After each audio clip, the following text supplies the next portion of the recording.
Muy buenas tardes. Vamos a reflejar todo el dolor que provoca esta guerra, el 12º día de la guerra entre Rusia y Ucrania, de la que es responsable buena parte del mundo, particularmente Estados Unidos y la OTAN. Pero los que mueren son ucranianos y rusos. Particularmente nos duelen, siempre es así, las muertes de los civiles que han quedado en el medio de esta circunstancia. Y aunque son muchos menos que en cualquier otra guerra que podamos pensar, de todas maneras, ya son demasiados para el peso que hay en el corazón frente a esta guerra. Aquí tienen a los civiles huyendo, tratando de encontrar un camino hacia la salvación, con sus hijos en brazos. Las fotografías de las víctimas ya también parten el corazón. Es algo que de la angustia ha llegado a convertirse en una verdadera hecatombe para lo que ocurre en materia de guerras, porque esta nos toca muy de cerca, porque habíamos perdido de vista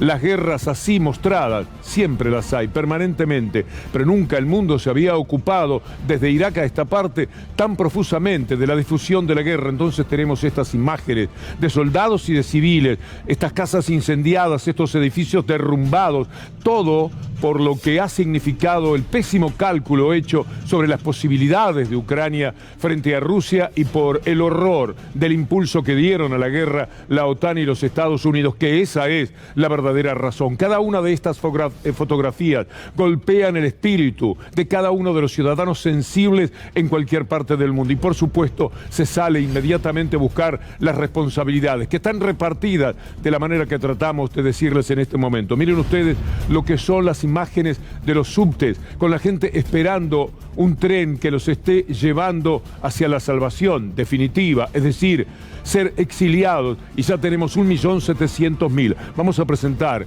estas imágenes de los subtes. Ahí están, hace días, algunos de ellos hace 10 días, porque no han conseguido subirse a los trenes que podrían marcar la salvación para ellos, pero particularmente para su familia. Miren cuántos chicos están allí en ese albergue transitorio que significa una estación de subte, el lugar donde se sienten un poco más protegidos y el sitio donde también aspiran a tomar algún vehículo que los esté llevando fuera de Ucrania. Hay que escapar de Ucrania, salir del horror, del peligro de la muerte, sobre todo aquel que atañe a los más desprotegidos, a los más débiles, que son los niños y que son naturalmente las mujeres. Miren ustedes ahora a los trenes colapsados que no dan lugar. Esto no es posible, no resiste análisis, duele, parte el alma. Miren ustedes el afán por subirse a los trenes. Son muy pocos los lugares para toda la gente que está pugnando. Imaginen todo lo que pasa allí, cuántas miserias humanas se despiertan en medio de esta situación atroz que les toca atravesar.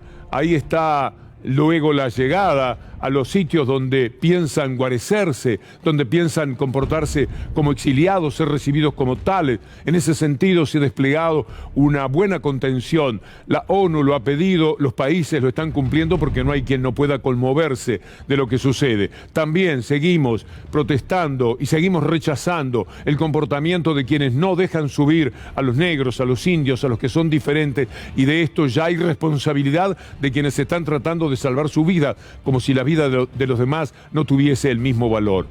Es bueno también entender qué está pasando, cuáles son los lugares de Ucrania a los que ya ha penetrado Rusia. No es la mayor parte del mapa, pero sí la más importante. Miren ustedes este mapa, miren arriba a Kiev, miren en el medio a Kharkiv, miren abajo el Donbass, que está ya totalmente entregado a su pertenencia, primero como países independientes y luego como prorrusos. Pero después hay una parte de Ucrania que está todavía completamente libre, y desde allí es que parten algunos contingentes. De Kiev ya es muy difícil salir, la ciudad está rodeada en estos momentos. Este es el seguimiento que queremos hacer. Miren ustedes ahora cómo es un convoy de los rusos aproximándose, por ejemplo, a Kiev, a distintas ciudades. Esto es lo que marca el poderío que se abate en estos momentos sobre Ucrania, la diferencia de posibilidades que hay entre un país y otro. ¿Cómo aceptar esta guerra por parte de Zelensky, nada más que pensando que la OTAN y los Estados Unidos iban a estar reforzándolos, iban a estar respaldándolos y luchando ellos también? Ustedes se dan cuenta el poder devastador que estamos mostrando en estos momentos en ese convoy de una de las rutas ocupadas por Rusia rumbo, en este caso, a la ciudad de Kiev. Zelensky creyó que iba a tener esa ayuda de la OTAN y de los Estados Unidos, que lo único que hacen es hablar y tomar algunas sanciones económicas, pero no todas, porque lo vamos a presentar en algún momento a Biden, dudando si va a sancionar a Rusia en los temas de petróleo y gas, porque allí hay conveniencias por la disparada del precio del petróleo, etcétera, que están estudiando. Quiere decir que se fijan en cada una de las posibilidades que tienen de ir en auxilio de los ucranianos. No les importa nada, los impulsaron a la guerra. Zelensky, muy escasamente preparado para la condición de estadista, ya no hablemos de presidente, está tomando nota erróneamente hace 12, 15 días de lo que iba a suceder cuando la guerra se desatara. Miren ustedes lo que es esto. Los convoys rusos avanzando tranquilamente sin que nadie más que los propios ucranianos les salgan al paso. Y no les salen. Muy poca batalla se está ofreciendo por parte del ejército ucraniano, y todo aquello de lo que se depende es detener a los civiles, poniendo el pecho a las balas, a las bombas y a los misiles para que no se disparen por parte de los rusos por una cuestión de mínima sensibilidad. Rusia no puede disparar sobre objetivos civiles. Cuando han caído civiles tiene que ver, según establecen los rusos, con accidentes, y esto es creíble porque si no estarían destruyendo todo, le apuntarían a lo que vengan, y esto ya hubiera sido definitivo para las posibilidades de los ucranianos. ¿Saben cuántos exiliados tenemos hasta ahora? Hasta hace unas horas la cuenta daba 1.700.000.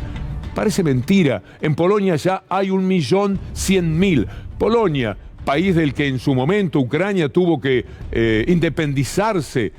A los héroes que tiene Ucrania tienen que ver con desligarse de Polonia y también de los judíos, separarse de ellos. Hungría tiene 180.000. Bueno, tienen ustedes allí la posibilidad de encontrar los lugares a donde han huido. A Rusia se han ido 110.000, a Moldavia 85.000, a Rumania 80.000. Mañana, en lo que serán las 2 de la mañana para nosotros, esta madrugada, cuando quizás estemos durmiendo tranquilamente, en ese momento madres y padres estarán tomando a sus hijos de la mano para ir por el corredor de protección que están ofreciendo los rusos y que ha aceptado Ucrania. Mañana se paran las batallas durante algunas horas para que más personas puedan escapar de semejante horror. Miren esta noticia que tiene que ver con el éxodo. Es el más grande desde la Segunda Guerra Mundial.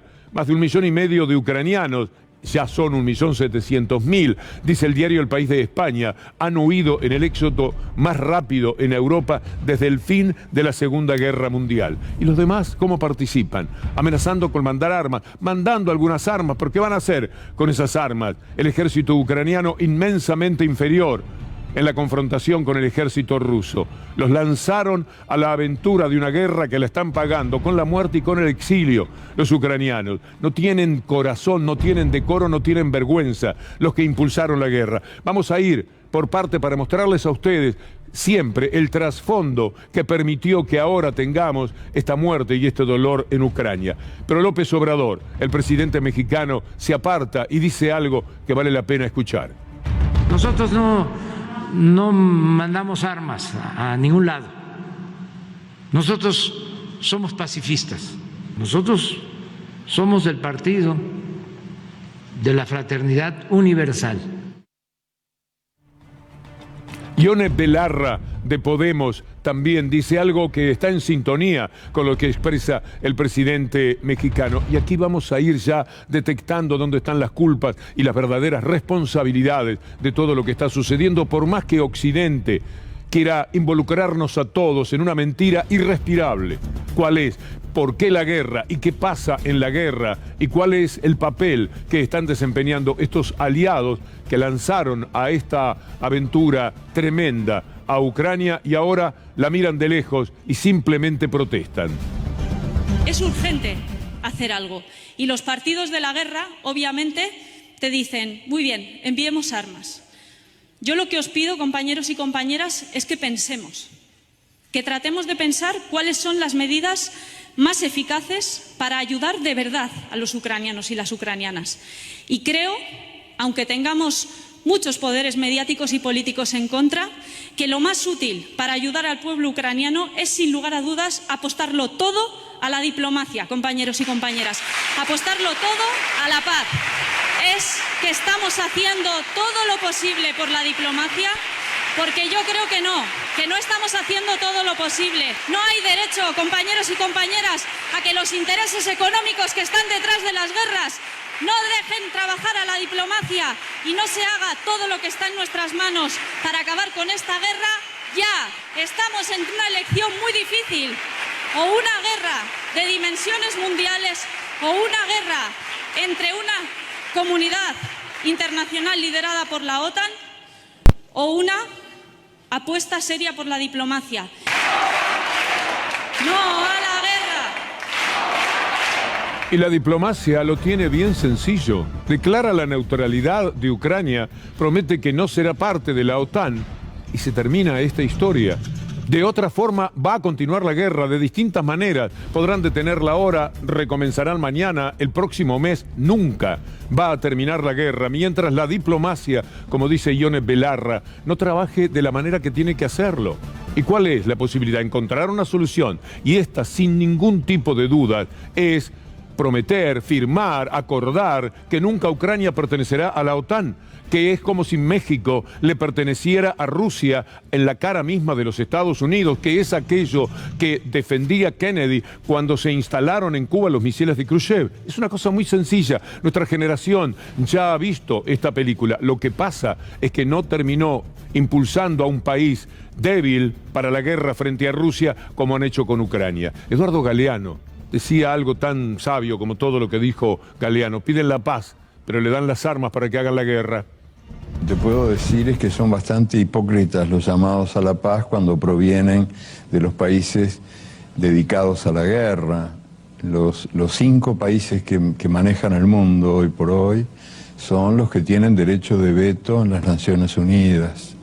Y esos 5 países todopoderosos que mandan mucho más que nadie en este planeta nuestro, son los 5 países que son los que velan por la paz y también los principales productores de armas.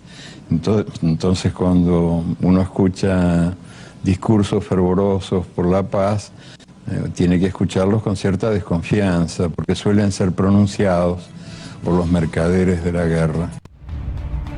Y pasan cosas ciertamente increíbles en una guerra como esta que vamos a compartir con ustedes y que involucra al inmenso Diego Armando Maradona, salvando vidas. Vamos a ver esta información en continuado hasta que uno de los policías, ¿cómo es esto?, vio los pasaportes de mis colegas argentinos. Este es un periodista que salvó su vida. Y entre un montón de palabras en ucraniano, dijo 2 que entendimos. Messi, Maradona. Ahí todo cambió. Nuestro gran camarógrafo menciona a un Samudio 1985, mostró que tiene un tatuaje de Maradona en la pantorrilla. Y ahí cambió absolutamente todo y salvaron su vida. Hoy, en uno de los controles, ahora viene el primero, de la ruta, la policía nos requisó documentos, cámaras, teléfonos y nos escoltaron hasta la comisaría. Los primeros interrogatorios fueron tensos en un país en guerra y se sospecha de espías o saboteadores. Bueno, y ahí es cuando viene lo que mostramos primero, que es Maradona en un tatuaje, y entonces todo se ablanda y todo puede sobrellevarse. Estamos en el recorrido de personajes que nada tienen que ver con la guerra. Eduardo Galeano, Maradona y ahora Daniel Barenboim, que ha dicho cosas importantes mientras dirigía este concierto en la ciudad de Berlín. Concierto por la paz. Ahí lo tenemos al gran maestro argentino-israelí dirigiendo, pero es importante lo que Barenboim dijo, con lo cual totalmente acordamos, sobre todo teniendo en cuenta la infamia que se ha destinado sobre la colectividad rusa en la República Argentina, porque desde el punto de vista político este es el interés de los medios mafiosos que dominan la opinión en la República Argentina. Vale la pena lo que dice Barenboim, hay que condenar la política en voz alta y clara y distanciarse de ella, pero no debe ser permitida una caza de brujas contra el pueblo y la cultura rusa. Esto es lo que dice Daniel Barenboim en su concierto. Vamos a hacer una pequeña pausa y vamos a hablar del poder real mundial. Volvemos en la hora y hablamos del poder real mundial, ese que se lleva por delante las verdades, arrasándolas en cualquier lugar de la Tierra. Vamos a tratar de entender qué es lo que ha sucedido, porque de otra manera tan solo podemos hablar del dolor de las muertes, particularmente de civiles que han muerto en esta guerra en Ucrania. Putin habló en diciembre pasado. Nosotros compartimos con ustedes aquello y nos permitíamos advertir que esas palabras tenían que ser escuchadas por el resto de Europa, porque si no estábamos encaminados a la guerra, algo que se veía venir desde hace tiempo según muchísimos observadores. Vamos a recordar aquello que decía Putin, el presidente ruso. Ни одного дюйма на восток, сказали нам в 90-е годы. Ну и чего? Надули. Не ставить больше никаких ударных систем у нашего дома. Ну чего здесь необычного?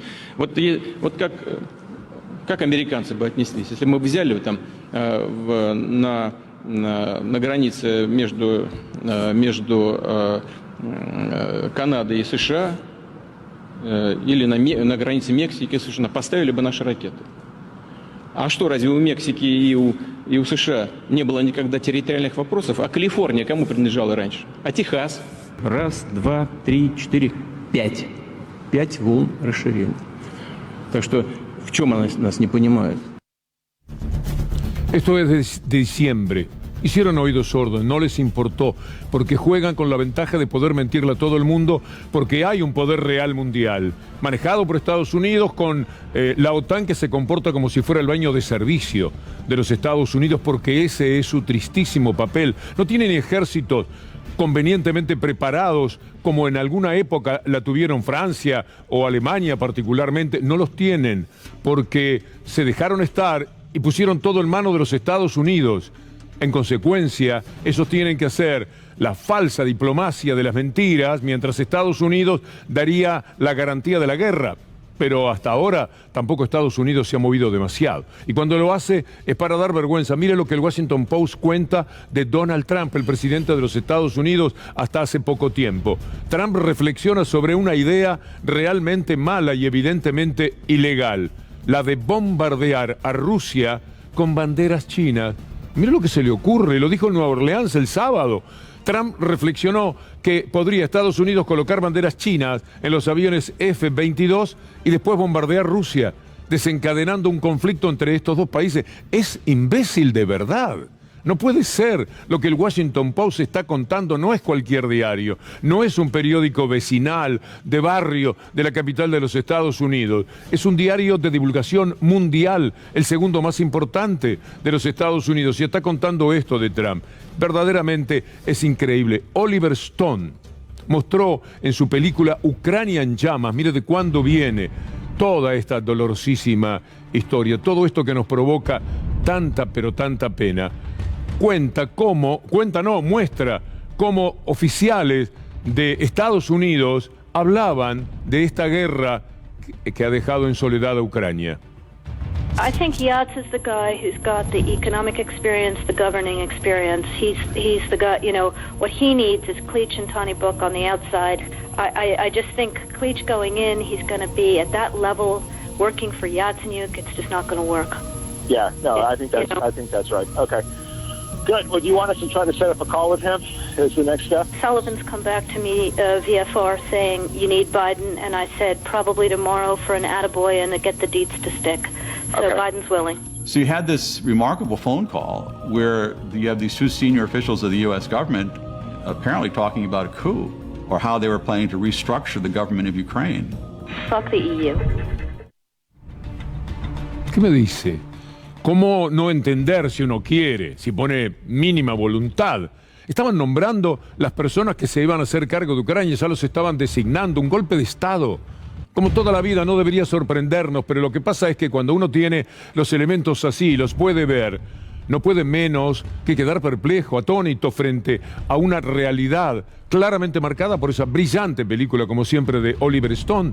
que contaba cómo preparaban un golpe de Estado en Ucrania, el golpe de Estado dado en Ucrania. Efectivamente, lo han ido preparando durante todos estos años y ahora nos hacen mirar desde la OTAN, los países involucrados, los medios de esos países y de los Estados Unidos y por supuesto los serviles que tenemos en América Latina, nos hacen ver que todo esto es una acción que tiene que ver solamente con Rusia y con Ucrania. El mundo estaba detrás de toda esta infamia que lo pagan las vidas de los ucranianos que mueren, de los rusos que mueren y de los ucranianos que tienen que exiliarse en cualquier lugar donde haya una frontera, atravesarla para ver si de esa manera quedan a salvo. Un documento como este parecería definitivo y sin embargo, para el entendimiento de la gente que no quiere entender, no lo es. Es insólito que uno pueda poner sobre la mesa tantas evidencias y que lo mismo, el que se le antoja pensar que el culpable es aquel que por una cuestión de lavado de cerebro entiende como tal, es ese al que le han marcado. Y no puede ser, no es aceptable. Mire este informe de Donbass que preparó en su momento Telesur. Escuelas, hospitales, edificios civiles, minas o mercados han sido objetivo durante meses de la artillería ucraniana, dañando así gravemente la economía de la región. Вечером это произошло 27 августа, как я и сказал раньше. Взрывом вот это все по факту сгорело все имущество, которое здесь находилось, повредилась сама торговая точка 15 лет. И хотелось бы вернуться где-то вот здесь, на этом месте, дальше продолжать работу. Хочется покоя, мира, чтобы дальше работать с людьми. Собственно, все, что я хотел сказать. Это здание 106-й школы. Сейчас вот это вот. То, что получается после обстрела, вот это что получилось, что обстреливали украинские войска, и вот после обстрела, что получилось со школой. Почему? Потому что, как заявил Порошенко, здесь сепаратисты и те самые террористы живут. А дети, допустим, единственное, что их в школе не было, то, что лето это было. А так дело в том, что, как он сказал, Порошенко, что это дети сепаратистов, надо всех уничтожать здесь. Esta es la realidad de Donbass, este es el ataque del gobierno de Ucrania sobre Donbass, la región que se ha apartado. Hace un rato habló el canciller ruso en la ONU. Vamos a tomar una frase que tiene que ver con todo lo que venimos diciendo ahora. No somos nosotros, sino los ucranianos los que atacan civiles. Kiev no deja a los civiles cruzar a Rusia porque contarían los crímenes del régimen ucraniano. ¿Cómo afiliarnos a una sola verdad en toda esta historia? Pero ¿por qué tomar la verdad de quienes ya sabemos que son mentirosos y estamos demostrándolo con estas imágenes, lo que cuenta Telesur, lo que tomábamos de Oliver Stone, el director cinematográfico norteamericano, con esa película documental en la que estaban registrando el golpe de Estado que preparaban en Ucrania, que tiene que ver tristísimamente con todo lo que ahora estamos exponiendo? También se llega a límites que uno no podría sospechar jamás. Hay un sector de diputados judíos que el otro día se envolvían en la bandera de Ucrania. No saben nada de la historia tremenda que han tenido que padecer los judíos, que solamente tuvieron una etapa más o menos pacífica y de respeto entre las guerras, y ya saben ustedes por qué, entre la Primera y la Segunda Guerra Mundial, pero que desde hace cientos de años son masacrados en Ucrania. Y lo más reciente que contábamos, en la Segunda Guerra Mundial, 100.000, de los cuales 33.771 cayeron muertos en un barranco por las balas de los nazis con la colaboración de los nazis de Ucrania.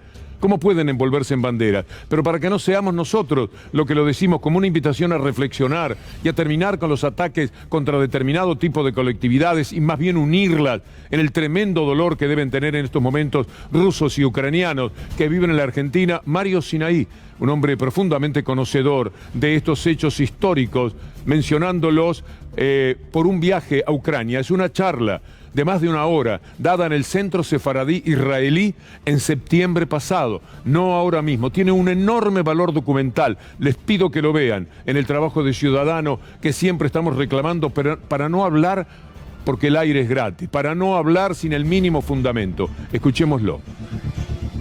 Cuando yo llego a Kiev por primera vez, en el centro de la ciudad, y aquí están viendo la foto a la derecha, en el lugar más importante de la ciudad, que si fuese Madrid sería la Gran Vía, por decirlo así, está el monumento de Khmelnytsky. Ahora, para nosotros Khmelnytsky es un Amalek, uno de los muchos que masacraron al pueblo judío a lo largo de la historia, quizá no en la misma fila de Hitler, pero no muy lejos de él.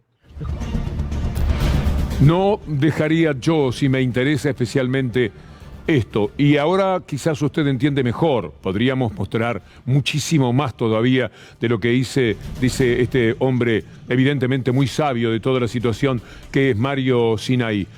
Pero cuando veíamos a ciudadanos judíos como diputados en la locura política de aprovechar, embanderándose con lo que venga por tratar de ir contra el gobierno nacional, entendiendo que para ir contra el gobierno nacional tienen que ir contra Rusia despiadadamente y mintiendo lo que sea. Mírelos, ahí está Naidenov, ahí está Milman. Y ya le mostramos a Wolf que se hace todo lo posible el distraído, porque debe saber perfectamente que no es esta una bandera que cobije a los judíos, que fueron siempre masacrados allí. Para que entendamos cuál es la confusión que se ha llevado.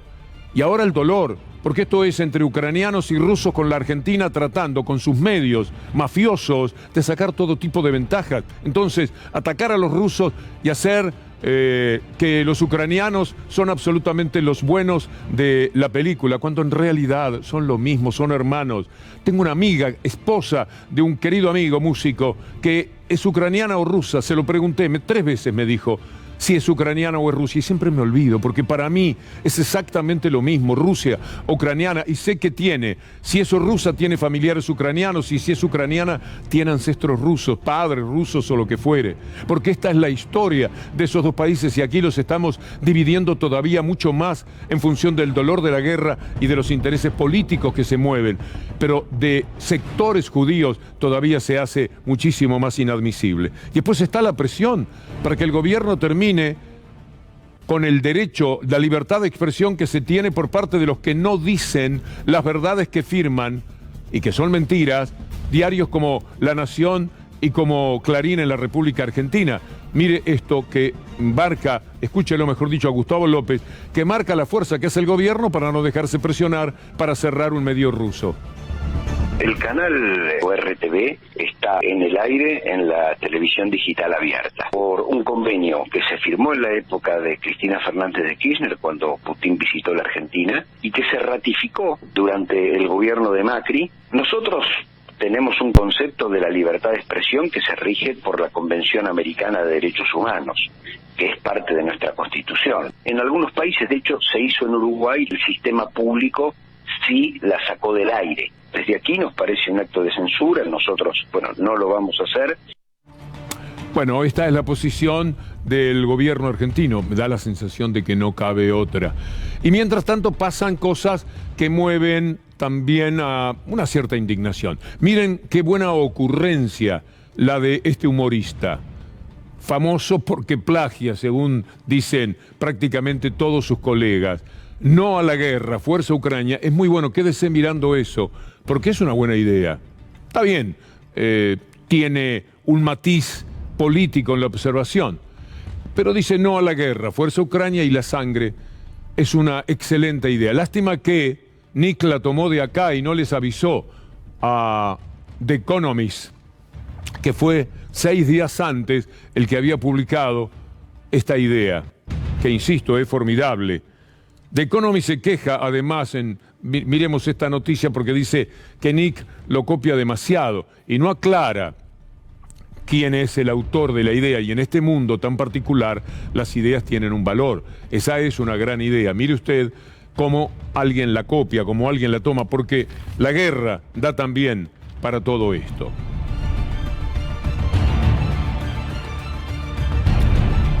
Nueva denuncia contra Nick, esta vez desde The Economist. Un ilustrador lo acusó de copiarle un dibujo a la reconocida revista. Había sido en el 2020, hace ya un par de años casi.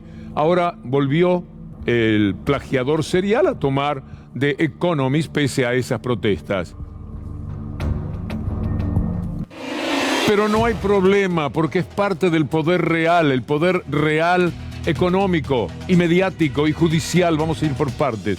Vamos a tomar el poder real económico para mostrarles a ustedes primero este paño de un graffiti que es interesante y que dice una verdad que mueve una sonrisa. Habían puesto FMI y pusieron fue Macri, porque esta es la verdad.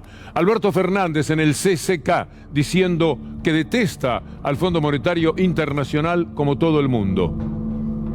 Algunos creen que esto para nosotros es un fuerte condicionamiento que nos va a frenar en todos estos deseos colectivos que nosotros hoy planteamos.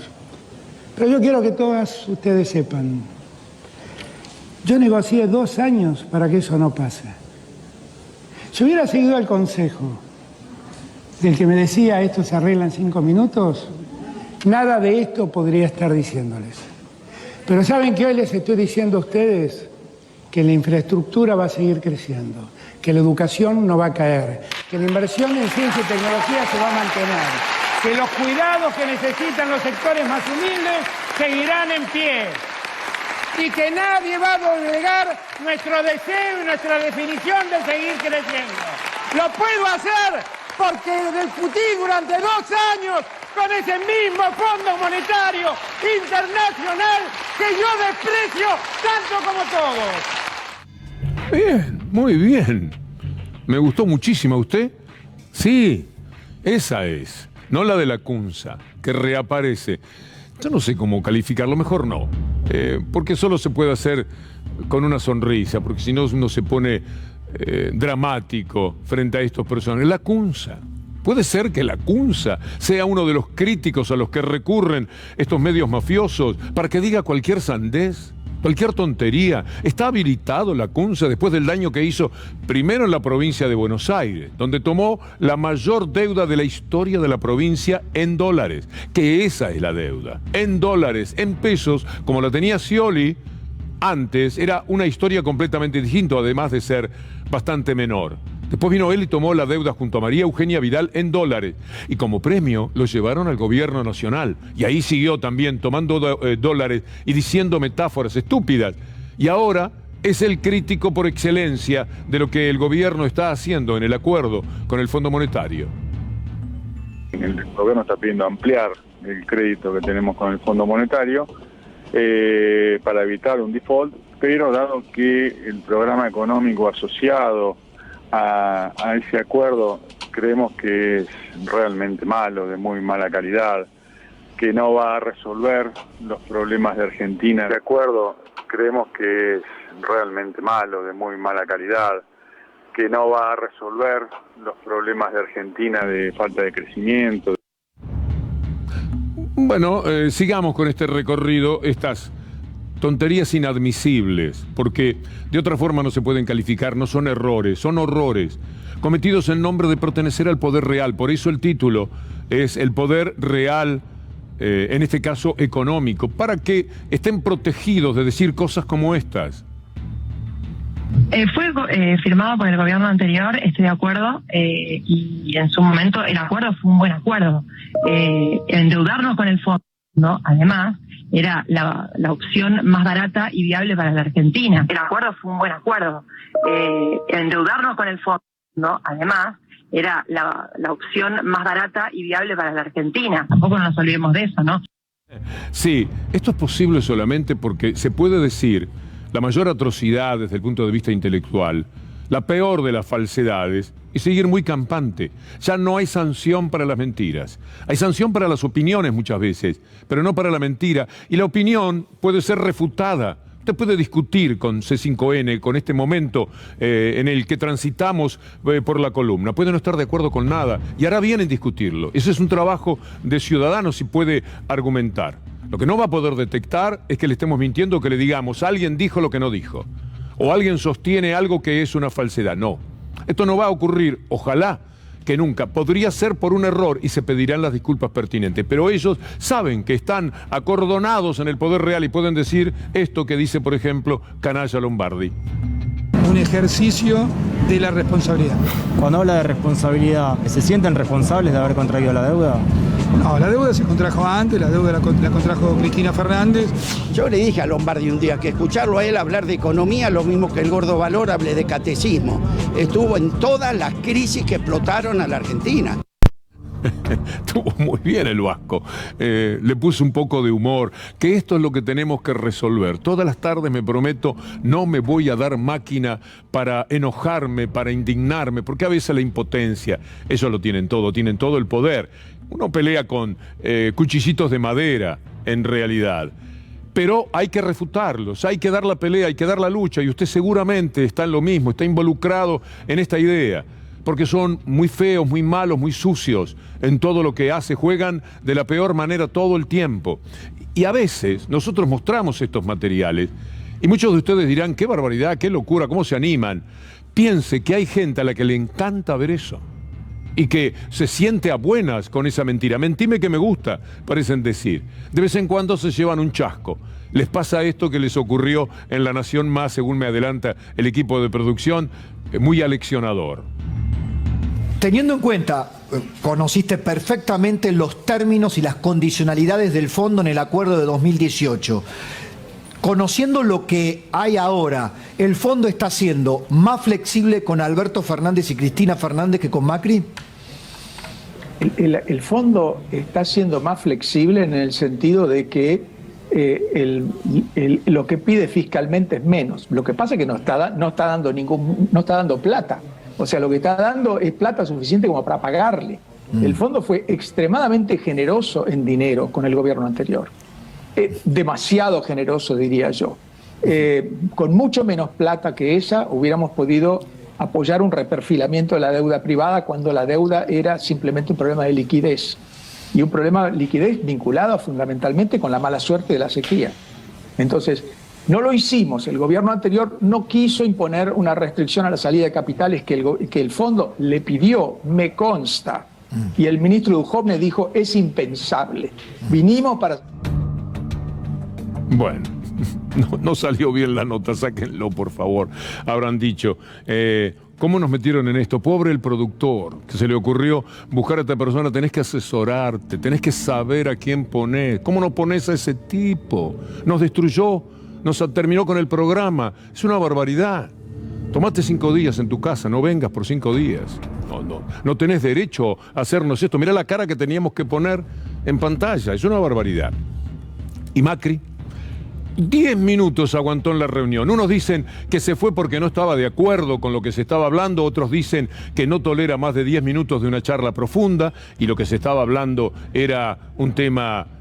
nada menos que la postura frente al acuerdo del Fondo Monetario Internacional, otros porque empezaba un programa en Netflix. Es decir, se puede buscar una variada gama de posibilidades de por qué se fue Macri. La cuestión es que cuando estaban tratando ese tema se quedó solamente 10 minutos.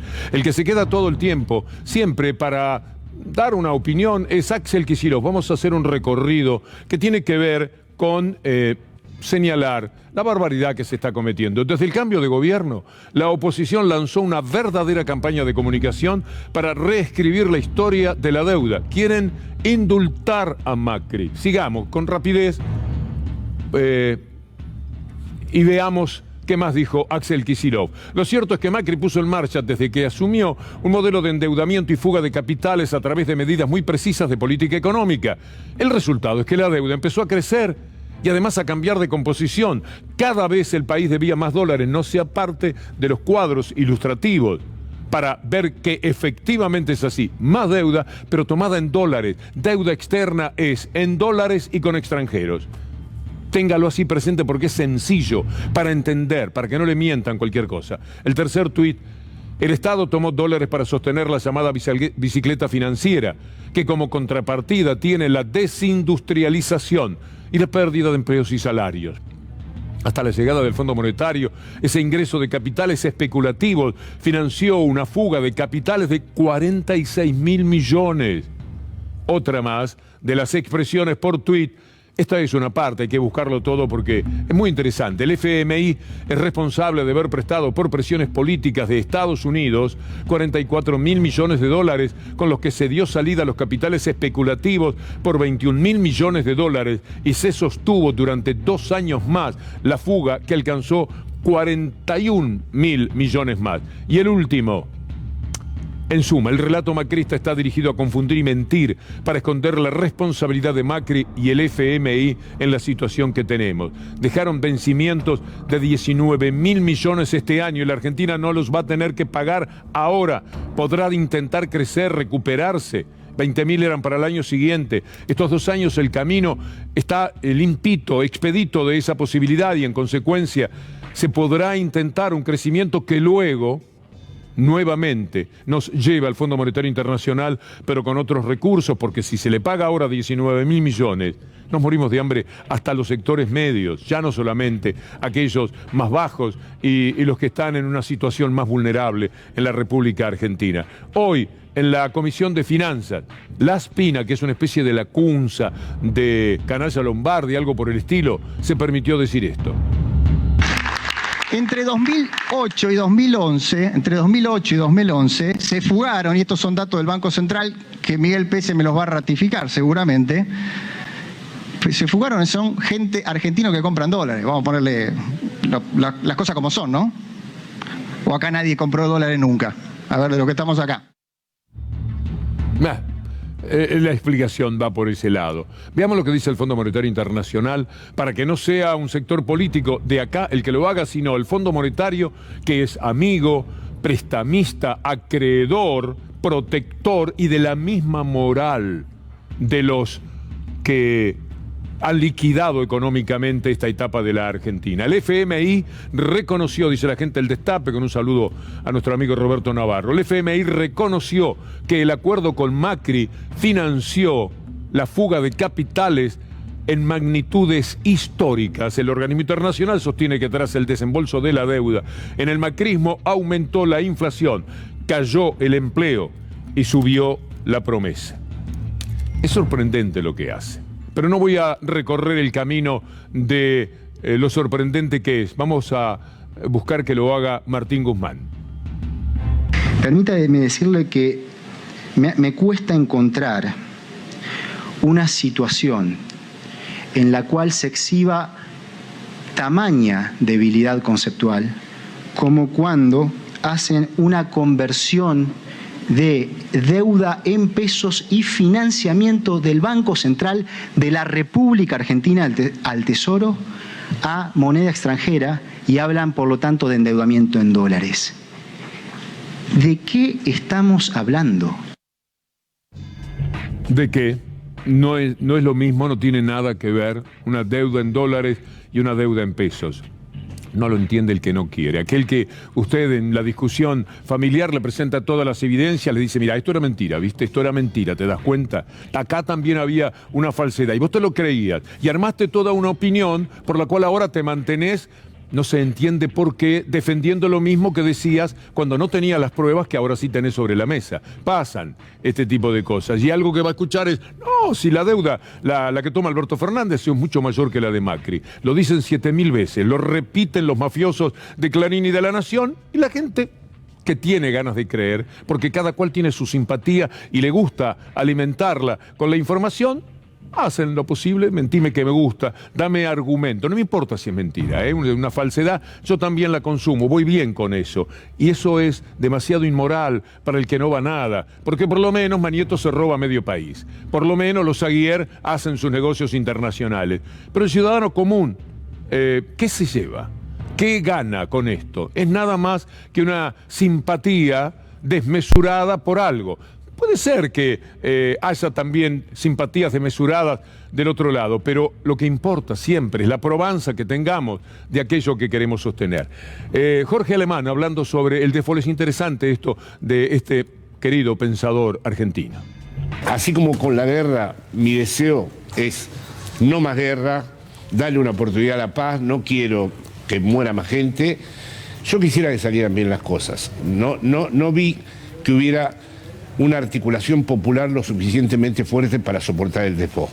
Es decir, para el default era necesario millones de personas en la calle, armando una política, un proyecto alternativo al Fondo Monetario Internacional. Yo no hubiera estado en contra del default. Lo que no vi es la construcción política para esa posición. Esa posición hubiera exigido un estoicismo además enorme. La pelea es muy difícil, contra Carontes que son los que van remando por el infierno. Nos quieren llevar de esa manera, porque de otra forma, y todos, el poder económico, el mediático, el judicial, ahora estamos con el poder económico. Y mire usted lo que dice Roberto Feletti, desde la desesperación, habla de la insolidaridad de la mesa de enlace. La palabra, con permiso de Feletti, es modestísima, es mucho peor que insolidaridad. La mesa de enlace, la sociedad rural, está judicializando las retenciones para tratar de que sean cero. Bueno, eso muestra la insolidaridad de la mesa de enlace y la sociedad rural con los argentinos. Bueno, eso muestra la insolidaridad de la mesa de enlace y la sociedad rural con los argentinos. Todos sabemos que si las retenciones son cero, el precio del pan va a ser a precio internacional. Nadie en la Argentina, y sobre todo en un consumo popular, gana salarios a precios internacionales. Patronales agropecuarias que, bueno, si es por ello, exportarían todo. Está bien, pero es más enfático lo que pone en un tuit Raúl de la Torre, reconocido periodista y amigo. Vamos a leer, porque ahí está la profunda verdad. Argentina partida por intereses económicos. Vuela el precio del trigo en el mundo y en vez de ser un gran alivio para un país exportador y muy endeudado, resulta un gran negocio para pocos y un shock inflacionario para la población. Exportar más, caramba, no es buena noticia para todos. Todo empieza con lo que ahora marcará la continuidad. Pero vamos a abrir el juego con la palabra del doctor Zaffaroni sobre qué poder hay. Como en aquel poema de Jorge Luis Borges, Ajedrez, ¿se acuerda? Que Dios detrás de Dios mueve las piezas. Bueno, ¿cuál es el Dios? En este caso, ¿qué diablo detrás del diablo mueve las piezas? Ahora resulta que la deuda la contrajo el actual presidente. Se dicen, esto es creación de realidad, claro, y eso desconcierta. Pero no podemos tener una democracia plural con un monopolio o oligopolio de medios. Eso es incompatible con la democracia. La desregulación total del mercado de medios en el hemisferio norte no se tolera. Nosotros sí. El poder real mediático a lo que apuntaba recién el doctor Zaffaroni. Miren lo que pueden decir en un canal como La Nación Más, hay que sentirse muy fuerte, ¿eh? De verdad que desde la debilidad natural que se tiene cuando se juega en infinita inferioridad, uno no deja de envidiarlo, porque todo les va bien, cualquier cosa pueden decir, tienen mucho poder detrás, hay unos jefazos que son maravillosos a la hora de brindar protección de toda naturaleza.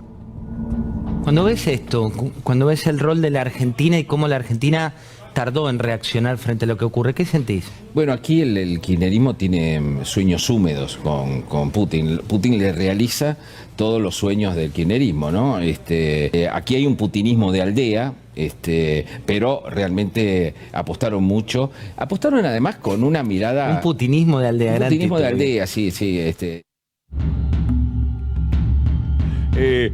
Mitre, para seguir con la mafia, pero ya la mayor, el padre de las mafias mediáticas de la República Argentina. A ver qué salió de Mitre. María, haceme acordar que después te comente de las picadas de Alberto y Fabiola. Mirá. El gasto, 24 millones de pesos que pagamos todos. Qué picada. Compraron 2.7 toneladas de jamón cocido. Ah, la pelota. ¿Toneladas? Y sí, dice acá. Linda Media picada, tonelada de Por Salud. Qué picaditas. Qué manera de comer. El costo estimado para esta compra supera los 24 millones de pesos. Esto surge de la metodología utilizada en el expediente, catalogado como licitación pública. Muy bien. El presidente se está comiendo 7 toneladas de jamón por día. Pare un poco, Alberto, de verdad. Y dígale a Fabiola también. No es así, no es una picada tan grande la que hay que consumir. ¿Te puede creer? Pero esto, dicho al necio que quiere, mentime que me gusta, le va bárbaro. Le va bárbaro. ¿Sabe lo que gastan en comida? La gente se muere de hambre. Inmediatamente la reflexión. Puede ser un taxista, aunque hay taxistas maravillosos, pero un taxista que se vuelve y le dice, ¿se da cuenta? La gente se muere de hambre y estos tipos se comen 700 kilos de jamón, ellos, solitos. Jamón, queso, seguramente el mejor vino. Y se da máquina, porque además a la gente en general, a millones y millones de personas, le va un poco complicada la vida. Desde siempre y para siempre en el mundo capitalista. Hay que tener un culpable. Y si le están marcando tan claramente que en medio del hambre generalizado hay un presidente que se come 70 toneladas de jamón, del mejor jamón además, jamón del medio, imagine usted cuál es la reacción de la gente, el grado de enojo que se puede... Hay una aclaración, lamentablemente no es así. No comen todo eso. Comunicado de la Secretaría General de Presidencia. Ante la difusión de información falsa y distorsionada sobre gasto, bla, bla, bla, la Secretaría aclara lo siguiente. Vamos al otro. Aclara que los productos que se enumeran en la licitación son un estimativo de las necesidades de todas las dependencias de Presidencia. En consecuencia, es falsa la información difundida sobre gastos en millones de pesos para la realización de picadas. ¿Algo más? Sí. La información sobre compras de los organismos del Estado Nacional se encuentra disponible en los sitios web de acceso público. Es decir, si usted trabaja de ciudadano puede acceder, pero tampoco se puede pasar la vida chequeando lo que ellos dicen. Para eso, de vez en cuando nosotros lo podemos hacer, cuando la mentira es muy flagrante. Hasta divierte un poco jugar con eso, pero sepa que es muy grave, demasiado grave, porque esto se está diciendo a millones de personas todo el tiempo. Esa es una información. La otra podría ser: el adiestrador del perro del presidente es funcionario público. Usted dice, no puede ser. Las hacen todos estos tipos. Bueno, Aníbal Fernández dice, la mafia de Mañeto nombró al adiestrador de Dylan como director del Ministerio de Seguridad. Ariel Zapata, quien había sido uno de los señalados por ingresar a la Quinta de Olivos durante la cuarentena más estricta, o sea que el tipo era feo del todo, pero además lo ponen de funcionario. ¿Qué dice Aníbal Fernández de esto? El grado de ignorancia y de mala leche de los que publicaron esa nota. El especialista número uno en el argentino en sinotecnia es Zapata. ¿Qué tiene que ver Dylan acá? ¿Y yo qué tengo que ver? Yo no me meto a decirle al presidente con quién tiene que hacer dieta a sus perros. ¿Viste? Yo lo necesito, lo nombramos y vamos a tener en un tiempo vista el mejoramiento del stock de canino que en cada una de las situaciones, sea búsqueda de personas, búsqueda de resto de personas, que no es lo mismo, búsqueda de explosivos, búsqueda de drogas, pues, de estos animales en manos de especialistas en serio para cumplir con su función. Vamos a cerrar nuestra columna, ya llega Gustavo Silvestre, allí está Gustavo con todo listo, con Daniel Goyan y el doctor Raúl Alfonsín, desde un archivo que se ha visto muy poco. Y va a ver por qué los ponemos juntos. Se juega todo el tiempo con la cancha inclinada, con un periodismo mafioso, ¿no? Ya un periodismo absolutamente que toma partido político, pero en forma mafiosa, porque para mí hacer esto con la prensa es parte de una práctica mafiosa. No es ya ni siquiera una interpretación desde un punto de vista ideológico. Es metódico. Fíjense que uno por semana que van agarrando y dice, a este hay que mellarlo, a esta candidata hay que mellarla. Yo aclararía a la Nación hasta que no lo vea, lo escuche, yo no le creo nada. Porque la verdad es que siempre miente. Hay también que decirlo, aquí hay una asignatura pendiente. ¿Cómo vamos a hacer para adelante en la Argentina, en Uruguay, en cualquier país del mundo, para compatibilizar la democracia con los medios masivos de difusión? Esto se lo dejo a usted, mi querido doctor, para que lo analice. Para que lo analice. No, es de todos, ¿verdad? Porque ¿cómo es la cosa? Lo que veo es que... Sí, te han cobrado una... Fíjese lo que pasó en Italia, ¿no? Es una fuerza tan grande. ¿Con lo de Berlusconi, dice usted? Claro. Yo creo que para que haya democracia tiene que haber sujetos democráticos. El sujeto democrático es un hombre y una mujer dispuestos a participar. Para que esa participación sirva a la democracia tiene que ser racional.